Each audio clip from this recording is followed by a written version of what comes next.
दोस्तों welcome everyone to dear मित्रों। तो दोस्तों आज का हमारा टॉपिक जो है वो आपकी BSM 5 के टॉपिक में से एक है, जिसका नाम हम लोग का है ओवर कैपिटलाइजेशन। ओवर कैपिटलाइजेशन का क्वेश्चन जो है मोस्ट प्रोबेबली एग्जाम में आता है, कुछ कुछ पेपर में आता है। ऐसा कंपलसरी नहीं है कि हम लोग का ये क्वेश्चन आएगा ही आएगा, लेकिन इंपॉर्टेंट क्वेश्चन में से एक है। इसकी वजह से मैंने इसका क्विक समरी जो है आपको वीडियो में अपलोड करके दे दिया है, ठीक है। तो दोस्तों ओवर कैपिटलाइजेशन नाम सुन के लोगों को ऐसा लगता है कि जहाँ पे कंपनी के पास कैपिटल बहुत ज़्यादा होता है उसको हम लोग ओवर कैपिटलाइजेशन बोलते हैं, लेकिन ऐसा कुछ नहीं होता। ओवर कैपिटलाइजेशन का मतलब क्या होता है कि आपने कंपनी में जितना पैसा इन्वेस्ट किया है उतना इनकम आपको नहीं मिल रहा, ठीक है। उसको हम लोग क्या बोलते हैं, ओवर कैपिटलाइजेशन। इसका दूसरा मतलब आप ये भी निकाल सकते हो, जब रियल वैल्यू ऑफ शेयर जो है उसकी बुक वैल्यू से काफ़ी कम रहती है उसको हम लोग क्या बोलते हैं, ओवर कैपिटलाइजेशन।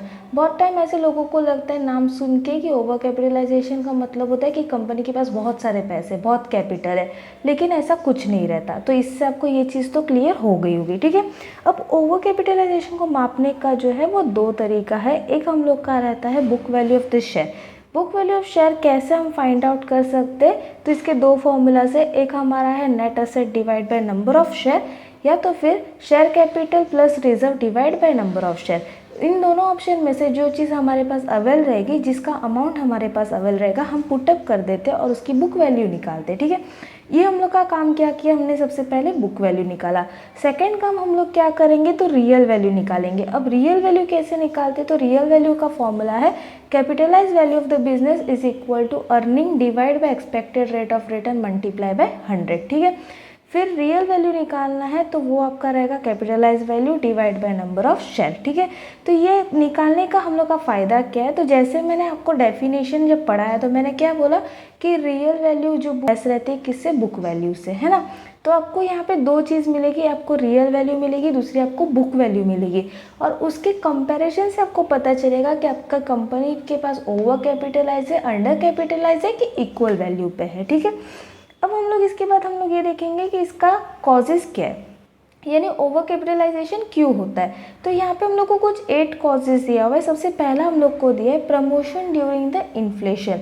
बहुत सारी नई कंपनी जो है वो इन्फ्लेशन के टाइम पे अपना कंपनी सेटअप करती है, तो उस टाइम पे उनको सारी चीज़ें जो है वो क्या हो जाती है, महंगी मिलती है। यानी वो कोई भी असेट्स खरीदे उस टाइम पे उनको डेफिनेटली ज़्यादा प्राइस ही पे करना पड़ेगा। इसकी वजह से जो प्राइस आप 10 रुपया देना चाहते हो वहाँ पे आपको कितना देना पड़ेगा, 15 रुपया। मैंने एग्जाम्पल दिया, ऐसा मत बोलना कि मैम कोई असेट 10 रुपये का होता है, ऐसा कुछ नहीं। एग्जाम्पल दिया हुआ है कि अगर कोई चीज़ आप 10 रुपये में खरीदने वाले हो या खरीद सकते हो, तो वो 10 रुपये का असेट आपको कितना रुपये में मिल रहा है, 15 रुपये, यानी 5 रुपये आपका एक्स्ट्रा जा रहा है। कौन से टाइम पे, इन्फ्लेशन के टाइम पे। और वो चीज़ तो रिटर्न आएगी नहीं, एक बार पैसा गया तो गया। इसकी वजह से आपका आधे से ज़्यादा पैसा जो है वो वेस्ट हो रहा है, ठीक है। उसी के साथ साथ काफ़ी कंपनीज ऐसे करती है कि जब लार्ज कैपिटल रहता है तो उस टाइम पे वो सारे कैपिटल जो है वो बोनस शेयर वगैरह में इशू कर देती है, और फिर जब डिप्रेशन आता है तो ये कैपिटल की कोई वैल्यू ही नहीं रहती, यानी जो आपने इन्वेस्ट किया उसका कोई वैल्यू नहीं रहता। आपने 15 रुपये का खरीदा, आपने 20 रुपये का खरीदा, और डिप्रेशन के टाइम पे उसका वैल्यू क्या हो जाएगा, कम ही हो जाएगा, है ना। इसकी वजह से हमारे पास क्या हो जाता है, ओवर कैपिटलाइजेशन, यानी इनकम उतनी जनरेट नहीं होती। सेकंड हम लोग का दिया हुआ है हैवी प्रमोशनल एक्सपांस। बहुत सारी कंपनियां ऐसी रहती है जो अपने प्रमोशनल एक्सपांस के ऊपर बहुत पैसे खर्च करती है, जैसे कि गुडविल, पेटेंट वगैरह। क्यों, क्योंकि उनको प्रेस्टीज बढ़ाना रहता है। लेकिन अगर प्रेस्टीज बढ़ाने के चक्कर में लोग पैसे वेस्ट करते जाएंगे तो क्या हो जाएगा, कैपिटल जो है बिन मतलब का बाहर होगा। आप उससे इनकम तो जनरेट नहीं कर सकते ना, है ना। यानी आप गुडविल कमाने के लिए आप पैसे लगा रहे हो, लेकिन उतनी गुडविल आपको मिल ही नहीं रही, तो आपके पैसे लगाने का क्या फ़ायदा। तो आपका जो पैसा है वो वेस्ट जा रहा है। इसका मतलब है आपका कंपनी क्या सफ़र करेगा, ओवर कैपिटलाइज सफ़र करेगा। थर्ड आपका दिया हुआ है purchasing assets at the inflated price. जो मैंने फर्स्ट पॉइंट में समझाया वही यहाँ पे सेकंड पॉइंट में भी है, थर्ड पॉइंट में भी है, कि बहुत सारी कंपनी जो सोल प्रोप्राइटरशिप पार्टनरशिप कंपनी रहती है वो कन्वर्ट होती है कंपनी में, ठीक है। तो उस टाइम पे प्रमोटर्स क्या करते हैं कि वो काफ़ी महंगे प्राइस पे असेट्स खरीद लेते हैं। जब इन्फ्लेशन रहता है तो उस टाइम पे उन लोग असेट्स खरीद लेते हैं। अब जितनी वैल्यू है असेट्स की उससे ज़्यादा वैल्यू तो वो पे कर रहे हैं, है ना। तो उसकी वजह से क्या हो रहा है, आपका आधे से ज़्यादा पैसा बाहर जा रहा है और आपको इनकम तो उतनी नहीं मिल रही। फोर्थ हम लोग का दिया हुआ है raising depth fund at the high interest rate. जब भी आप डेप्थ लेते हो तो उस टाइम पे डेप्थ लेते समय आपको क्या ध्यान रखना है कि इंटरेस्ट रेट आपको कितना पे करना है। अगर डेप्थ कम है और इंटरेस्ट रेट ज़्यादा है तो फ़ायदा क्या उस डेप्थ का, है ना। आप लोन लेते हो तो लोन के टाइम पे भी तो आप इंटरेस्ट देखते हो कि आपको इंटरेस्ट कितना पे करना है। अगर लोन अमाउंट कम है और इंटरेस्ट अमाउंट ज़्यादा है तो आधे से ज़्यादा पैसा तो इंटरेस्ट में चला जाएगा, है ना।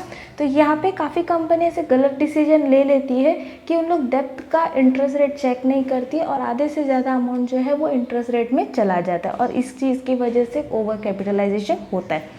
फिफ्थ हम लोग का दिया हुआ है लिबरल डिविडेंड पॉलिसी। बहुत सारी कंपनी ऐसी है कि जब पैसे आते हैं यानी प्रॉफिट आता है तो उस टाइम पे प्रॉफिट बाजू में सेव ना करके रिजर्व में पैसा ना बचा के सब कुछ डिविडेंड पे बांट देती है। जितना आया पैसा उतना दे दिया, जितना आया पैसा उतना दे दिया। और डिविडेंड वाले तो भाई खुश है क्योंकि उनको तो पैसे मिल रहे हैं ना। लेकिन इससे होगा क्या, नुकसान कंपनी का होगा। जब कंपनी को पैसों की ज़रूरत रहेगी उस टाइम पे कंपनी के पास कोई रिजर्व नहीं रहेगा, उस टाइम पे फिर उसको पैसे बाहर से ही बोरो करने पड़ेंगे, ठीक है।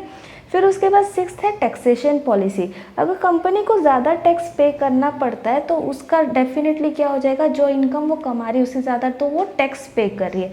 टैक्स पे करेंगे तो एक्सपेंस ज़्यादा बढ़ेगा और इससे आपका क्या हो जाएगा, ओवर कैपिटलाइजेशन, ठीक है। सेवेंथ आपका दिया हुआ है डिफेक्टिव फाइनेंशियल प्लान। दोस्तों ये पॉइंट बहुत इंपॉर्टेंट है। फाइनेंशियल प्लानिंग के बारे में ऑलरेडी मैंने वीडियो अपलोड किया था, उसमें मैंने आपको ये बताया था कि फाइनेंशियल प्लानिंग करते समय हर चीज़ ध्यान रखनी पड़ती है। कहाँ से पैसे आ सकते हैं, कितना डिविडेंड पे कर सकते हैं, कितना हमारे पास कैपिटल है, कितना नीड है, सब चीज़ चेक की जाती है और उसके बाद ही इसका डिसीजन लिया जाता है। अगर गलती से भी हमने डिसीजन गलत ले लिया तो क्या हो जाएगा, प्रॉफिट होने की जगह पे हमको नुकसान झेलना पड़ेगा, है ना। तो इसकी वजह से फाइनेंशियल प्लान हमेशा अच्छे से सोच समझ के करो। अगर वहाँ पे वो नुकसान, अगर आपका प्लान जो है वो डिफेक्टिव हो गया तो उसके बाद आप उसको कुछ सुधार नहीं सकते, उल्टे आपकी कंपनी लॉस में ही जाएगी। फिर लास्ट आपका है डिफेक्टिव डेप्रिसिएशन पॉलिसी। बहुत टाइम ऐसा रहता है कि फाइनेंशियल मैनेजर जो है डेप्रिसिएशन पॉलिसी भी गलत लेने चल जाता है, मतलब स्ट्रेट लाइन की जगह पे रिड्यूसिंग बैलेंसिंग यूज़ कर लेता है। तो उसकी वजह से भी आपका आधे से ज़्यादा पैसा जो है वो वेस्ट हो जाता है और इसकी वजह से कंपनी किससे सफ़र करती है, ओवर कैपिटलाइजेशन से, ठीक है। फिर उसके बाद नेक्स्ट हम लोग का पॉइंट है इफेक्ट ऑफ ओवर कैपिटलाइजेशन। तो 3 लोगों के ऊपर इसका इफेक्ट पड़ता है। सबसे पहले ऑन कंपनी, कंपनी के ऊपर क्या इफेक्ट पड़ता है, तो कंपनी की जो प्रेस्टीज है वो शेयर्स के ऊपर ही डिपेंड रहती है ना। तो अगर शेयर्स की वैल्यू कम हो जाएगी, उसकी प्रेस्टीज कम हो जाएगी, प्रेस्टीज कम हो जाएगी तो कंपनी का जो सामान बेच रहा है मार्केट में वो भी धीरे धीरे क्या हो जाएगा, कम हो जाएगा और कंपनी को नुकसान होना चालू हो जाएगा, यानी कंपनी बहुत सफ़र करेगी। सेकेंड है on share holder. Share holder के ऊपर इसका इफेक्ट कैसे होगा, तो शेयर होल्डर का प्राइस जो है वो क्या होगा, डिक्लाइन होगा। शेयर उन्होंने खरीदा होगा 10 रुपये में, लेकिन उनका ये ओवर कैपिटलाइजेशन होने की वजह से वो 10 रुपये का शेयर उनका 8 रुपये में भी जा सकता है, 5 रुपये में भी जा सकता है, यानी जितने में खरीदा उतना आना भी मुश्किल है। तो इसकी वजह से शेयर होल्डर को भी लॉस सफ़र करना पड़ता है। फिर उसके बाद थर्ड है ऑन सोसाइटी। सोसाइटी के ऊपर इसका इफेक्ट कैसे पड़ेगा, डेफिनेटली अगर कंपनी का प्रेस्टीज कम होगा तो कंपनी की जो डिमांड है प्रोडक्ट की वो कम होगी। कंपनी की प्रोडक्ट की डिमांड कम हो गई तो वहाँ का काम भी क्या हो जाएगा, कम हो जाएगा। काम कम हो गया तो एम्प्लॉयज़ को निकाल दिया जाएगा। एम्प्लॉयज़ अगर काम ही नहीं करेंगे तो फिर क्या होगा, आगे हमारी इकोनॉमिक बढ़ेगी ही नहीं, है ना। इसकी वजह से ये इफेक्ट हमारे लोगों के ऊपर यानी सोसाइटी के ऊपर भी होता है। अब उसके दोस्तों रेमेडीज़ क्या है, रेमेडीज़ में हम लोग के 3 पॉइंट है। सबसे पहले रिड्यूसिंग शेयर वैल्यू, शेयर की जो एक्चुअल वैल्यू है उसको कम कर दो, उसका पेड अप वैल्यू जो है वो कम कर दो। डेफिनेटली ये कंपनी डायरेक्ट नहीं कर सकती, उसको पहले परमिशन लेनी पड़ेगी शेयर होल्डर्स की भी और कोर्ट की भी। अगर कोर्ट और शेयर होल्डर दोनों एक्सेप्ट करते उस चीज़ को तब जाके शेयर्स की वैल्यू जो है वो घटा सकते हैं और शेयर्स की वैल्यू अगर कम होगी तो उनके शेयर्स कोई मार्केट में खरीदेगा, ठीक है। सेकेंड हम लोग का है प्लफिंग बैक ऑफ प्रॉफिट। जैसे मैंने पीछे बोला कि कुछ कुछ कंपनीज क्या रहती है, अगर ज़्यादा प्रॉफिट आ गया तो आधे से ज़्यादा पैसा रखेगी भी नहीं, वो तो डिविडेंड में ही दे देगी, यानी जितना प्रॉफिट आया वो सब दे दो, जितना प्रॉफिट आया वो सब दे दो। तो ऐसे किसी कंपनी को नहीं करना। कुछ पैसे आए तो डिविडेंड में दे दो और कुछ जो है वो रिजर्व में रखो, ताकि आपको आगे फ्यूचर में जब भी प्रॉब्लम हो तो आपको वो हेल्प कर सके।